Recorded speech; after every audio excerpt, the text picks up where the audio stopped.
কেউ যদি কাউকে ব্ল্যাক ম্যাজিক করেছে, কুফরি কালাম করেছে, তাবিজ কবজ করে ক্ষতি করেছে এরকম মনে হয়, তাহলে যিনি এরকম ভুক্তভোগী তার করণীয় হবে প্রথম আল্লাহর দিকে রুজু হওয়া, আল্লাহর সাহায্য চাওয়া, আল্লাহর কাছে পানা চাওয়া, আশ্রয় চাওয়া। সেটা কিভাবে করবেন তিনি? প্রথমত এটার জন্য তিনি নিজস্ব আমলগুলো আগে থেকেই করবেন, যাতে করে এরকম কেউ ক্ষতি করতে না পারে। কেউ যদি নিয়মিত সকাল সন্ধ্যার দোয়াগুলো পড়ে, যেগুলোতে রক্ষা কবচ আমল আছে, কেউ যদি নিয়মিত নবী সাল্লাল্লাহু আলাইহি সাল্লামের বাতানো শেখানো সুন্নাহগুলোকে মেনটেন করে দোয়াগুলোকে পড়ে, ইনশাআল্লাহ কোনো ব্ল্যাক ম্যাজিক তাকে ক্ষতি করতে পারবে না।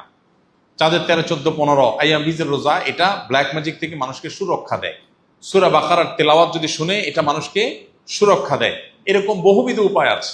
আর যদি আপনি ইফেক্টেড হয়েই যান, কেউ আপনাকে ক্ষতি করে ফেলেছে, তাইলে আপনি রুকিয়া করবেন। রুকিয়া মানে ঝাড়ফুঁক।